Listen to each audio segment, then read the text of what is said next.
नमस्कार, स्वागत आप सभी का वाइब्रेंट बिहार झारखंड में। मैं हूं आपके साथ मुदिता त्रिपाठी। क्या बिहार में अब शराब तस्करों के पास भागने का कोई रास्ता नहीं बचा है? क्या एक तरफ एसटीएफ बड़े बड़े माफियाओं को रेलवे स्टेशनों से दबोच रही है, तो दूसरी तरफ पुलिस मुख्यालय ने हर थाने के लिए डेथ वारंट जैसा नया कानून बना दिया। मुजफ्फरपुर का वो किंग पिन जिसके नाम से पुलिस की फाइलें भरी पड़ी थी, आखिर वो कैसे एसटीएफ के बिछाए जाल में फंस गया? और मोतिहारी कांड के बाद नीतीश सरकार ने पुलिस वालों के लिए कौन सा ऐसा डेली टास्क तय कर दिया है जिसे पूरा न करने पर अब वर्दी पर भी गाज गिर सकती? आज की इस विशेष रिपोर्ट में हम आपको दिखाएंगे राजा साह की गिरफ्तारी की इनसाइड स्टोरी और पुलिस मुख्यालय के उस नए ब्रज पहाड़ की पूरी कुंडली। तो वीडियो को अंत तक जरूर देखिएगा, क्योंकि अब शराबबंदी को लेकर बिहार में खेला नहीं बल्कि सीधा खेला खत्म होने वाला है। सबसे पहले बात करते हैं उस बड़ी कामयाबी की जिससे शराब सिंडिकेट में हड़कंप मच गया।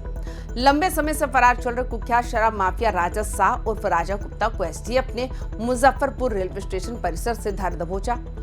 हथौड़ी थाना क्षेत्र का रहने वाला राजा साह कोई छोटा मोटा अपराधी नहीं था। इसके खिलाफ मुजफ्फरपुर के अलग अलग थानों में हत्या के प्रयास, आर्म्स एक्ट और शराब तस्करी के 16 से ज्यादा संगीन मामले दर्ज थे। एसटीएफ को गुप्त सूचना मिली थी कि राजा कहीं भागने की फिराक में स्टेशन के पास मौजूद है। टीम ने बिना शोर मचाए ऐसी घेराबंदी की कि राजा साह को संभलने तक का मौका नहीं मिला। उसके पास से भारी मात्रा में कैश, मोबाइल और कई क्रेडिट कार्ड बरामद हुए, जो उसके बड़े नेटवर्क की गवाही दे रहे हैं। लेकिन कहानी सिर्फ एक गिरफ्तारी पर खत्म नहीं होती। मोतिहारी में हुए जहरीली शराब कांड ने सरकार की नींद उड़ा दी थी। अब पुलिस मुख्यालय ने एक ऐसी एसओपी यानी स्टैंडर्ड ऑपरेटिंग प्रोसीजर जारी की है जिससे लापरवाही बरतने वाले पुलिस के पसीने छूट रहे हैं। अब राज्य के सभी जिलों में उन इलाकों और थानों की एक नई अपडेटेड लिस्ट तैयार की जा रही है जो देसी शराब के लिए बदनाम है। मुख्यालय ने साफ कह दिया, हर थाने के क्राइम मैप पर उन हॉट स्पॉट को चिन्हित करो जहां अवैध शराब बनती है या बिकती है, और वहां किसी और की नहीं बल्कि टाइगर मोबाइल की तैनाती होगी जो हर पल छापेमारी करेगी।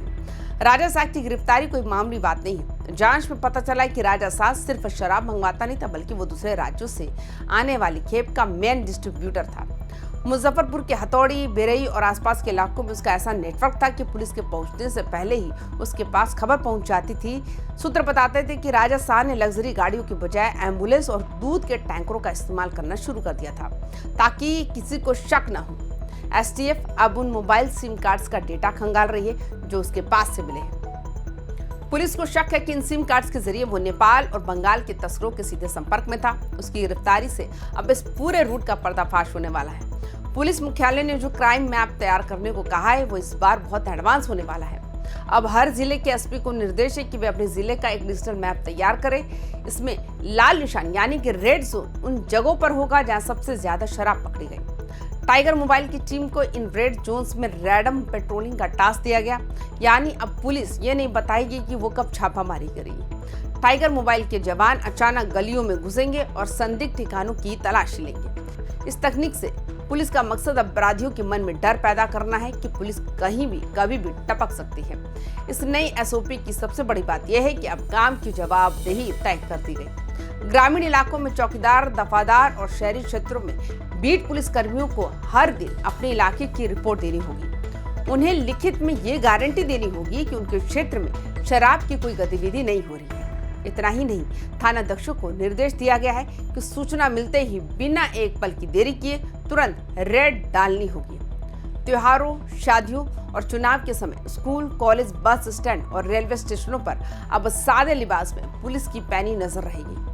मुख्यालय ने सख्त लहजे में कहा है कि अच्छे काम पर इनाम मिलेगा, लेकिन लापरवाही मिली तो कार्रवाई के लिए तैयार रहें। इस बार सबसे ज्यादा गाज ग्रामीण इलाकों के चौकीदारों पर गिरी है। नई एसओपी के तहत चौकीदारों को अब हर महीने एक एफिडेविट यानी लिखित प्रमाण पत्र देना होगा। उनके गांव में कोई शराब की भट्टी तो नहीं है। अगर कल को उस गांव में शराब पकड़ी गई तो सबसे पहले उसी चौकीदार को सस्पेंड किया जाएगा और उस पर केस दर्ज होगा। यही नियम शहरी बीट पुलिस पर भी लागू होगा। पुलिस मुख्यालय का मानना है कि बिना लोकल पुलिस की मिली भगत के शराब का धंधा नहीं चल सकता। इसलिए अब जीरो टॉलरेंस की नीति अपनाई गई है, यानी या तो धंधा बंद होगा या फिर लापरवाही बरतने वाले पुलिस वालों की नौकरी जाएगी। पुलिस अब तकनीक और श्वान दस्ते यानी डॉग स्क्वाड का भरपूर इस्तेमाल करने वाली है। सभी एसपी को निर्देश दे दिया गया है कि सप्ताह में कम से कम एक बार डॉग स्क्वाड के दस्ते के साथ विशेष अभियान चलाया। ये खोजी कुत्ते उन ठिकानों को ढूंढ निकालेंगे जहां तस्करों ने शराब जमीन के नीचे या तालाबों में छुपा रखी है। राजा जहाज जैसे माफियाओं की गिरफ्तारी के बाद अब पुलिस उनके पूरे नेटवर्क को भी खंगाल रही है। राजा साहब से पूछताछ में कई बड़े खुलासे होने की उम्मीद है, जिससे ये पता चलेगा कि उसे संरक्षण देने वाले सफेद पोश कौन है। पुलिस का ये मिशन क्लीन अब बिहार के हर उस कोने तक पहुंचेगा जहां शराब का काला कारोबार फल फूल रहा था। एक तरफ से शराब माफिया का पकड़ा जाना और दूसरी तरफ शराब की भट्टी लगने से जो जवाबदेही देनी होगी चौकीदार को, ये दोनों ही मुद्दे एक तरफ बड़े माफिया ये दोनों ही मुद्दे, चाहे वो शराबबंदी हो, एक तरफ बड़े माफिया की गिरफ्तारी, दूसरी तरफ जमीनी स्तर पर चौकीदारों की जवाबदेही, क्या शराबबंदी को वाकई सफल बना पाएगा? राजा साहब के पकड़े जाने से मुजफ्फरपुर और उत्तर बिहार के नेटवर्क की कमर तो टूट गई, लेकिन क्या पुलिस इसी शक्ति को बरकरार रख पाएगी? पुलिस मुख्यालय के इस नए एक्शन प्लान से उन ईमानदार अफसरों में खुशी है जो काम करना चाहते हैं, लेकिन उन लोगों की धड़कनें बढ़ गई हैं जो अब तक तस्करों के साथ साठगांठ बांध रहे थे। अब देखना ये होगा कि नई एसओपी जमीन पर कितनी कारगर साबित होती है। मोतिहारी के जहरीली शराब कांड ने पूरे देश में बिहार की किरकिरी कराई थी। उस घटना के बाद सरकार पर चौतरफा दबाव था। यही वजह है कि अब चुनाव और त्योहारों के दौरान सादे लिबास में पुलिस कर्मियों की तैनाती की जा रही है। पुलिस को डर है कि बड़े माफियाओं की गिरफ्तारी के बाद छोटे गिरोह कच्ची शराब बनाने का रिस्क ले सकते हैं, जो जानलेवा साबित होती है। इसलिए स्कूल, कॉलेज और बस स्टैंड के पास विशेष नजर रखी जा रही है। राजा साहब जैसे माफियाओं की बेनामी संपत्तियों को भी अब कुर्क यानी अटैच करने की तैयारी है, ताकि उनकी आर्थिक कमर पूरी तरह तोड़ी जा सके। तो आपको क्या लगता है, क्या चौकीदारों और बीट पुलिस पर जिम्मेदारी डालने से शराब का कारोबार बंद होगा? क्या राजा साहब की गिरफ्तारी से कोई बड़ा राजनीतिक खुलासा होगा? अपनी राय कमेंट बॉक्स में जरूर लिखें। बिहार की हर बड़ी क्राइम रिपोर्ट और अपडेट के लिए देखते रहिए वाइबिन बिहार झारखंड। अगर वीडियो अच्छा लगा हो तो वीडियो को लाइक करें, शेयर करें और चैनल को सब्सक्राइब करना ना भूलें। सावधान रहें, सुरक्षित रहें। नमस्कार।